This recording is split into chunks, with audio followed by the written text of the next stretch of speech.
Hello and welcome to lesson 14-4. In this lesson, we're going to change gears a little bit and we're going to focus on estimating liquid volume. So liquid volume or capacity is how much liquid fits inside of a container. Let's go ahead and watch our video lesson and then jump into our notes and our guided practice together.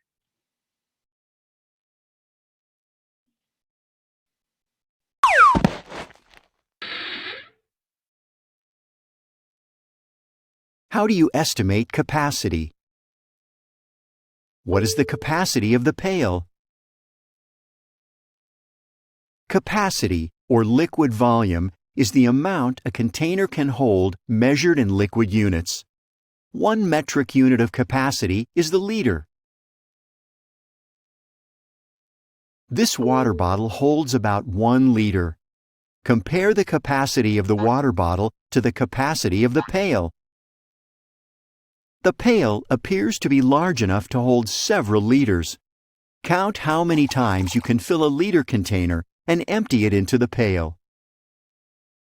Be sure to fill the liter container all the way to the top each time to make sure you get a valid measurement. This pail holds about 8 liters. You can measure to check that your estimate is reasonable. Would the capacity of the pail change if you change the unit measure to gallons? Select your answer.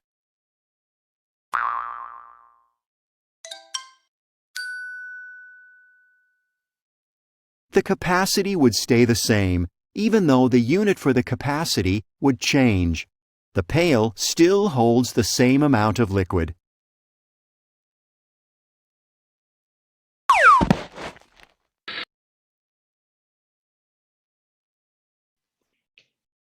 All right, let's go ahead and hop into our notes and our guided practice. Now, how do we estimate capacity? Capacity or liquid volume is the amount a container can hold measured in liquid units. So 1 metric unit of capacity is the liter, and the liter is about the size of a large water bottle or a big bottle of soda. So what are some things you can measure using liters? You can measure the capacity of a bucket or a large juice bottle or container, a container of milk, a jug of water, and so on. Let's take a look at our first example. Becky wants to measure the capacity of her brother's baby pool. She has a 1 liter container and a 10-liter container. Which should she use? So I want to stop and think. She wants to fill this small kid-sized pool.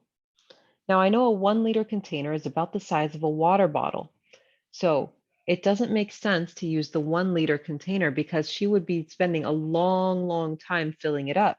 She should use the 10-liter container because it would take her way too long to use the 1 liter bottle to fill it.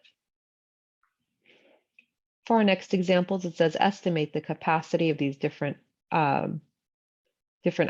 So a large fish tank would be closer to 40 liters than it would be to 4 liters.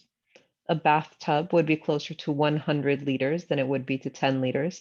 And if you're not sure, imagine that large water bottle and think about how many of those you would need. A flower vase, right? We don't usually fill a flower vase completely full of water, so it's about 3/4 of a liter. That's closer to 3/4 than it would be to 4 liters. 4 liters would be really big. And a juice box would be closer to 1/4 of a liter than it would be to 5 liters. So remember, a liter is about the size of a large water bottle, like the ones that you guys carry to school or to work. So imagine that when you're trying to imagine the size of a liter container. Our next question says, Sarah is painting her small bedroom. She's trying to estimate how much paint she will need. She says she will need about 5 liters of paint to paint all 4 walls of her bedroom. Her sister Jane says she needs about 50 liters of paint. Who do you think has a more correct estimate? So here, Jane's estimate is more correct. She'll need closer to 50 liters of paint to cover all 4 walls of the bedroom. Next, let's take a look at the guided practice. Susie estimates the capacity of a water glass as 3 liters. Hakeem estimates the capacity as 1/4 of a liter. Whose estimate is more correct? So here, Hakeem is more correct because a cup it's much smaller than a liter. So if we're looking at just a water cup, which is just like a regular cup you would drink water out of at home, that's going to be a lot smaller than a liter. It's not going to measure 3 liters. For number 2, find a container that you predict will hold more than a liter and another container that you predict will hold less than a liter. And then use a 1 liter container to check if your prediction was correct. So I used a cooking pot to be my greater than 1 liter container and a yogurt cup to be my less than 1 liter container. And I checked it against a 1 liter bottle that I had. So my predictions were correct. The cooking pot actually held about 6 liters of water, and the yogurt cup was about 1/8 of a liter. For numbers 3 through 6, we're going to estimate which is the better estimate for each one of those. So a cup of milk is closer to 1/4 of a liter.